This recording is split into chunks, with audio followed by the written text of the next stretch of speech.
I was happening, y'all. It's your boy Rico from StreetScores, and Dan Quinn had his press conference earlier today, by the time y'all are watching this, maybe yesterday. I'm going to say the date, November 18th, when Dan Quinn spoke to the media after practice. Dan Quinn dropped a few bombs.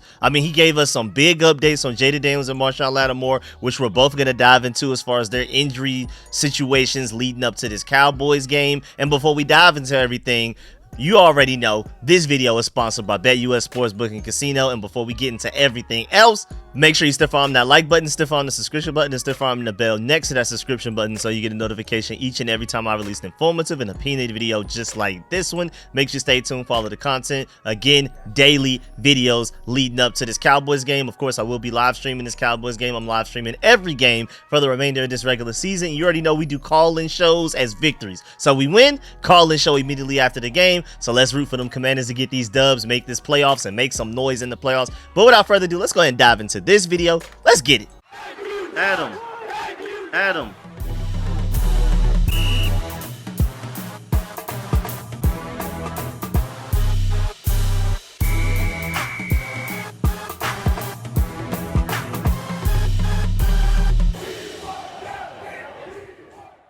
And let's go ahead and start it off with Jayden Daniels. Well, when Dan Quinn spoke to the media earlier today, he reiterated that Jayden Daniels is, quote, not injured now, unquote. Not injured now? Like, are we saying like this week after the Eagles game, you finally feel like he's not injured? Or are you saying that based off things that you said the past couple of weeks that he's not been injured this entire time, and he basically re-emphasized, yes, Jayden Daniels is not injured. And he wasn't playing about it too. That's how he literally started the press conference off. He said, quote, I want to start off by saying clearly, Jayden Daniels is not injured now, unquote, from Dan Quinn himself. Shouts out to Disco, because I do agree with a lot of this. Some people are so traumatized by past coaches and players here lying about injuries. Dan Quinn just told you again that Jayden Daniels is not injured. Jayden told you himself that he would not be playing if he was injured, and some of y'all still don't believe it. I believe some of that, like I agree, but I'm looking at it from a different angle as well. I like that point of view. But we got to define what injured means, because there's a difference between injured and hurt, especially in the NFL. Jayden Daniels could very likely be playing through pain because he's hurt, but he's not necessarily injured enough to appear like on the injury report. But I definitely feel like something is affecting him running and throwing wise. Like running wise, I feel like he's more hesitant to take off and run. I love Nakobe Dean. He's a Georgia Bulldog, but I don't see Nakobe Dean making an open field tackle on Jayden Daniels 4 or 5 weeks ago. I just don't. I'm sorry. And then also throwing wise, he's been less accurate on his throws. So again, an injury may not necessarily be bad enough to show up on the injury report, but I feel like there's something hampering him and keeping him from being 100% himself. The version of himself that we saw even just going back to the Ravens game. But before that, of course, the Browns game, the Cardinals game, the Bengals game, all of that. I just feel like we haven't seen that Jayden Daniels in a minute, especially like accuracy wise and willing to take off and run with the ball wise as well.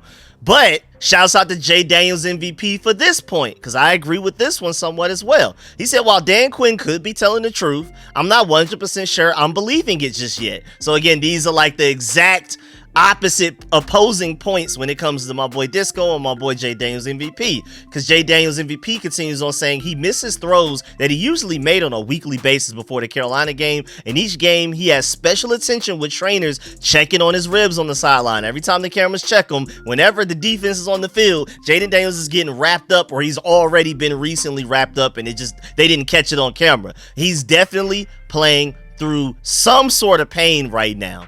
And shouts out to Grant Paulson, because he pointed out the fact that Dan Quinn said today that the offensive struggles recently are in no way related to Jayden Daniels' injury. And he said that Jayden Daniels is not playing injured. So Dan Quinn just straight up said, yeah, I know the offense hasn't been as good lately, but it is not because Jayden Daniels is hurt. It's for other reasons. I'm guessing that he's saying that it's because we're going against better defenses. Maybe he's saying the receivers are dropping passes, the offensive line hasn't been as good. Maybe he puts some of the blame on Cliff Kingsbury. Maybe he just feels like Jayden Daniels hasn't been good just naturally, but it doesn't have something to do with the injury. Or is he just trying to keep us fans calm by knowing that there is something hampering Jayden Daniels, but he doesn't want that information out there to the public like people like us? I don't know. I mean, I just refuse to believe that you're telling me that he went from being one of the most historically accurate quarterbacks of all time to throwing passes at receivers' ankles all of a sudden, just magically after he suffered an injury against the Panthers. I mean, I just don't see it. And also, don't forget, Jayden Daniels was yelling, "I'm back," in practice before the Eagles game. So I'm 100% in I'll believe it when I see it type of situation. I'm definitely in that sort of mode, like Jayden Daniels, go out there and ball out, and we can put this whole debate behind us, please. But don't forget, Jayden Daniels even suffered an additional injury versus the Eagles with the cut on his hand. I don't think that's going to necessarily play that much of a role in the situation, but Jayden Daniels did sustain technically an extra injury versus the Eagles. I'm assuming it's not going to matter in the future, but it happened. Also, Jayden Daniels' quote said, "If I wasn't capable, I wouldn't be on the field right now." Obviously, no player at this point is 100% healthy, and it was a short turnaround. We'll get better from that, go back, rest up, and get ready for next week. Unquote. He said that a couple of days ago. So his point is he's saying that I wouldn't even be out here if I was as hurt as a lot of y'all fans probably think that I am. I mean, of course, nobody's 100%. That's just the way that the NFL works. Nobody is going to be as healthy in November as they are in June, or even going back to like April or something like that. So I see that point, but I also feel like, I mean, he's saying that I wouldn't play if I was hurt, but I think there's definitely something there. I respect the pride. I respect the confidence. I respect the fact that he's willing to play through whatever pain he's going through right now and still go out there and try to perform his best. But I just feel like it's something there. I just refuse to believe that this level of regression is anything beyond just injury, pain, or something. I just refuse to believe that Jayden Daniels suddenly forgot how to be an elite quarterback at the NFL level. We were just talking about MVP conversations. We just had a few people that weren't even Commanders fans, reporters, nothing. No association or attachment to the Commanders brand, team, nothing. And they were out here saying that Jayden Daniels was MVP. You had guys like Dominique Foxworth and Stephen A. Smith saying, like, right now, today, Jayden Daniels is MVP, even over guys like Josh Allen, Justin Herbert, Joe Burrow, Lamar Jackson, and things like that. So I just refuse to believe the guy that we've seen the last 2 weeks is the same guy that had people saying those type of things. I just refuse to believe that just happened for no reason. Granted, he did go up against better defenses these past couple of weeks, but I don't think it's that much of a difference. I really don't. I mean, even just simple things as receivers open, throwing it at their ankles, receivers open, him not seeing them, wide open lane for him to take off running, doesn't do it, holding on to the ball. When have we ever complained about Jayden Daniels holding on to the ball too long in the pocket? He was doing that quite a bit against the Eagles. So I think the injury, even if it's not necessarily affecting him physically every time, sometimes it may be even just mental. Maybe he's not willing to take off running as much as he once did because he's afraid of getting hurt even further. And then also, shouts out to Sam 48 because he asked Dan Quinn why Jayden Daniels' ball placement and accuracy has wavered the last few weeks. He got straight to the point. Dan Quinn said that he expects more practice reps to help. So he's basically saying that Jayden Daniels will be better once he's able to practice more, and basically blamed it on the fact that we had a short week going into that Eagles game.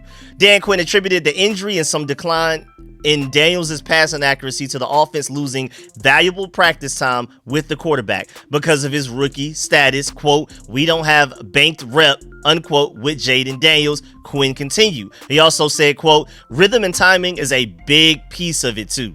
You have to be able to practice full speed to ensure the linemen and receivers are where they need to be on the field come game day," unquote. So he's attributing it to chemistry issues, lack of reps, just not the inability to practice as much as he's wanted to. I don't know. I feel like he's practiced quite a bit the last couple of weeks, but maybe I could be wrong. Shouts out to Surge the Shooter because I agree here. He said everyone and Jayden himself have said that he's healthy. So that's it. He's healthy. I'm not here to play detective. Just go out there and win. And I agree with that. It's really that simple. No matter what's going on, if he steps on that field and plays, Cowboys, I don't care what he's dealing with. Once he says he's good and he goes onto that field and plays in games that count in wins or losses columns, I expect him to play well and win. No excuses beyond that. Once he touches that field against the Cowboys, I'm expecting a dub, and I'm expecting him to be a big reason that we get the dub. I agree with Sirs the Shooter. It's getting to the point where it's just like, no, we don't need to be over here playing doctor as fans or even me as a YouTuber.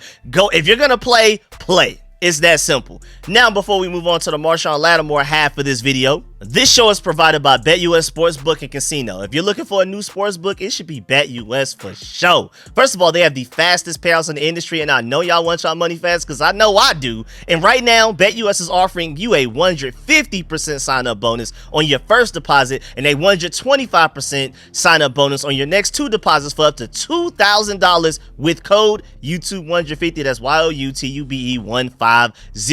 They also have a fast and easy deposit and withdrawal process too, so it's like, why not? Now, let's also take a look at some bets that we can get into directly from their website. How are we feeling about Heisman Trophy odds right now? Because I know Travis Hunter is the favorite, but a lot of people feel like Ashton Gentry is actually the person that probably deserves it the most. So if you are in that boat of you feel like Ashton Gentry deserves it more than Travis Hunter, or he'll end up winning it over Travis Hunter, right now his odds are plus 350. Travis Hunter is leading with minus 400, so it seems like he's the far and away favorite to win the Heisman Trophy. But if you're an Ashton Gentry believer, with those plus 350 odds, if you put down $100 and Ashton Gentry ends up winning the Heisman Trophy by the end of the college football season, you would have won $350. And from what I'm seeing, like, I see a lot, like most people saying Travis Hunter, but I'm seeing a lot of like college football experts leaning more towards Ashton Gentry. This may be a steal here, but y'all always know I'm going to scream at y'all to please gamble responsibly. Every time I'm gonna make sure I tell that to y'all. So even though I do like this bet, remember to please gamble responsibly. And before we get up out of here and get back to this injury report, we're gonna move on to Marshon Lattimore. Again, right now BetUS is offering you a 150% sign-up bonus on your first deposit and a 125% sign-up bonus on your next 2 deposits for up to $2,000 with code YOUTUBE150. Now let's talk about Marshon Lattimore. Dan Quinn not only spoke about Jayden Daniels in his press conference today, but also spoke about Marshon Lattimore. And this one's a little bit more intriguing. This one's a little bit, okay, what's going on here? Because he said that he's not surprised, neither he nor the rest of the Commanders front office and coaching staff are surprised by the fact that Lattimore's timeline to return is taking so long right now. He said, quote, "We knew it was going to be some time where it wasn't plug and play after the trade." He also said that Marshon Lattimore is a savage worker and that the good news is he's trending in a really strong way. Let's break this down. So first of all, Dan Quinn said that he's hopeful to see Marshon Lattimore in the field some later this week. He said that he's, quote, hopeful, unquote, that cornerback Marshon Lattimore, dealing with a hamstring injury, will see the field sometime this week in practice, but added that they're going to be very cautious because he is dealing with a soft tissue injury like a hamstring. Those soft tissue injuries are the worst ones. Those are the ones that linger the longest. Those are the ones that be career-ending and things like that. So they're going to be overly cautious. Like if we had to play a Super Bowl this upcoming Sunday, if that was the Super Bowl instead of just playing the sorry old little Cowboys, Cowgirls, then maybe Marshon Lattimore would play. But since it's the Cowboys, we're going to talk about this soon, and they're not that tough of an opponent, maybe they'll just go ahead and let them rest. We're going to get there. But my point is, from everything that we just said, that Dan Quinn just said, that doesn't necessarily sound like that he's very likely to play and make his debut against the Cowboys this Sunday. It just doesn't sound very likely for Marshon Lattimore. I mean, we're sitting here talking about him possibly being able to practice some this week before the game. I was worried that he may not even play if he did practice all week. But now there's a chance that he may not even practice at all this week or something. And even if he does, he'll probably be limited. So this is very interesting news right here. Maybe the Marshon Lattimore situation is worse than a lot of us previously thought. I mean, remember Adam Peters said it was day to day.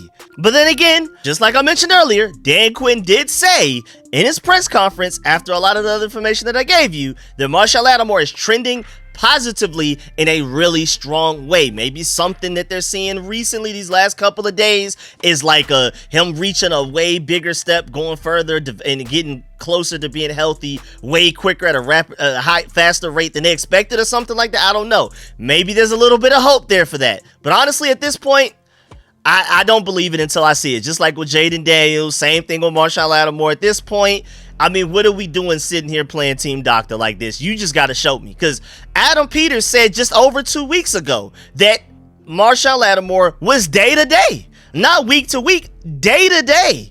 He's starting to look more month to month at this point. He's starting to look season to season at this point. And honestly, whether we feel like they should or should not go ahead and play him like immediately against the Cowboys this weekend, whether he's ready or not, it seems like they're aiming to bring him back after the bye week. Whether you feel like they should wait until the bye week or not, that's what it seems like it's headed towards. And yeah, that's really far away from the day that we actually traded for him a couple of weeks ago. But long-term health is more important, and it's not worth it to rush him back too soon. It really isn't. But also looking at our next few games before the bye week, we honestly don't need him to win those games. Remember, we were 7-2 without him, and then ran into 2 of the top 5 teams in the NFL in a row, lost both of those games. Now we're 7-4. We're still 7-4 without Marshon Lattimore ever playing a single snap for us at worst. So, I mean, when you look at those next 2 opponents, they are not top 5 teams.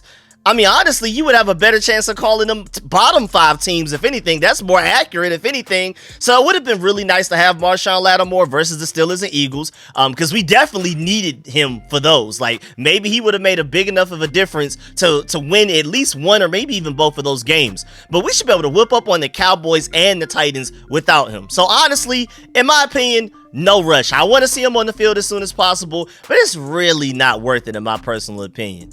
Also, shouts out to Jay Daniels MVP, because I completely agree with this, and I've been saying this for the past couple of weeks, but I like the way he worded this. I agree. He said the Marshon Lattimore trade was done for the long term. You get him for basically free this season, contract-wise, cap space-wise, and then 2 more years under contract. And let me add to that none of his money is guaranteed. So first of all, he doesn't cost you much, and since none of his money is guaranteed beyond this season for the next 2 years, all the way until the 2027 offseason, if you wanted to extend him and make his contract even more cap-friendly for the Commanders, you could do that as well. I mean, his contract setup is literally almost perfect, and like such high value for the type of player that he is, the level of talent that he is. Finishing with Jay Daniels MVP, said, of course, we want him to play, but the organization is playing it safe and smart by letting him rest and recover just in time for the playoff push, and that's what matters most. If Marshon Lattimore doesn't play for us until the playoffs, I'm not even going to be too upset about that either. But I feel like they're honestly looking towards a bye-week start. But if anything changes and it looks like he may make his debut against the Cowboys, of course I will let y'all know. And then also, we have a little bit of another injury update. Well, player update specifically. Dan Quinn talked about Jordan McGee, because I've been wondering, where's Jordan McGee been? Even when, like, I've seen another linebacker on the field other than Bobby Wagner and Frankie Louvu, it's been Mykal Walker out there making tackles. I've noticed that in the game. I pointed it out during the live streams while we're watching the games, and I'm doing my play-by-play analysis when y'all pull up with me and everything. I noticed it was Mykal Walker, and I've been asking, where's Jordan McGee been? Has he not played, or has he been on the field and he just hasn't made an impact? I don't know. It seems more like he hasn't played. Dan Quinn said that Jordan McGee hasn't received defensive snaps mainly because the guys ahead of him are playing so well. So I guess he's looking at it from an optimistic point of view. That's good to hear. If he's telling the truth, that's great to hear. It's not the fact that Jordan McGee isn't ready. It's not the fact that Jordan McGee isn't good. It's just the guys that are ahead of him on the depth chart right now, the veterans. Remember, he's a 5th-round rookie. Those guys are playing so well that there's no need to force Jordan McGee in there yet. Even though I would argue Jordan McGee has a specialty in coverage, I think when he reaches his potential or even gets somewhat close to it, like I think 80% Jordan McGee, potential-wise, not health-wise, but 80% potential-wise, Jordan McGee could actually end up being even better in coverage than Frankie Louvu and Bobby Wagner are right now. Now, Bobby Wagner, instincts and veteran influence, leadership, being the quarterback of the defense, understanding what an offense wants to do just based off of little nuanced things, the film study, the run stopper, he's got that on lock. Frankie Louvu, some of the similar things as Bobby Wagner, plus you add in the fact that he can go after the quarterback and beat tackles and guards, beat up on offensive linemen to get to the quarterback at a very high clip, very high success rate. That's something Jordan McGee can't do either. But that's why I feel like Jordan McGee is the perfect puzzle piece. Frankie Luvu going after the quarterback, stopping the run. Bobby Wagner being the general of the defense, the quarterback of the defense, stopping the run. Jordan McGee can help take some of that coverage responsibility off of their plates and just allow them to do what they do best. And I just feel like that was going to be perfect. So whenever Jordan McGee is ready for that, I can't wait. I feel like that's going to take the defense to a whole nother level as well.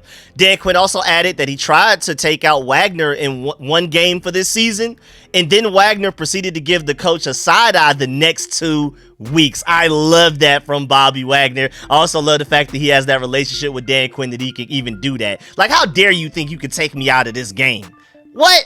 I don't care how good Jordan McGee is. I'm me. You know what I'm saying? I love that from Bobby Wagner. I absolutely do. That's my favorite part of this whole video. I couldn't wait to tell y'all about that one. But just to let you know, in conclusion, shouts out to Ben Standig for organizing it like this. Dan Quinn's highlights from his press conference. 1, I want to start off by saying clearly Jayden Daniels is not injured now. We'll see what that means. Number 2, believe less practice time post-injury short week has factored into some bumps for this team, especially offensively. And then 3, hopeful that Lattimore will practice this week. But yeah, man, that's the end of this video. Please get in the comment section. Let me know if you love everything discussed in this video. Please stiff arm that like button, stiff arm the subscription button, and stiff arm the bell next to that subscription button so you get a notification each and every time I release an informative and opinionated video just like this one. Of course, let me know in the comment section how you feel about everything. Like, which side are you on with this whole Jayden Daniels injury situation? Are you on my boy Disco's side or my boy Jay Daniels MVP side? Let me know how you feel about, or are you like me and Serge the Shooter, where it's just like, man, I gotta believe it to see it, and I don't care. Once he says he's playing, you're playing. I don't want to even think about injuries anymore. If you step onto that field, you're telling us that you're healthy enough to play well and win us the games, and that's all that matters at the end of the day. That's where I'm at with it. So let me know if you agree or disagree with that. How do you feel about Marshon Lattimore's chances of playing against the Cowboys? Or are they going to hold him until the bye week? Do you feel like they should? And even if you feel like they should or should not, what do you think is most realistically going to happen? Do you think that they will just end up holding him until the bye week, or let him play before that if he's fully ready to go? Let me know how you feel about the whole Jordan McGee situation. Of course, really appreciate y'all. Do not leave this video without stiff arming that like button. And also, remember that this video was sponsored by BetUS Sportsbook and Casino. And if you don't do nothing else, please make sure you gamble responsibly. Again, make sure you leave a like on the way out. Appreciate y'all. I'm out.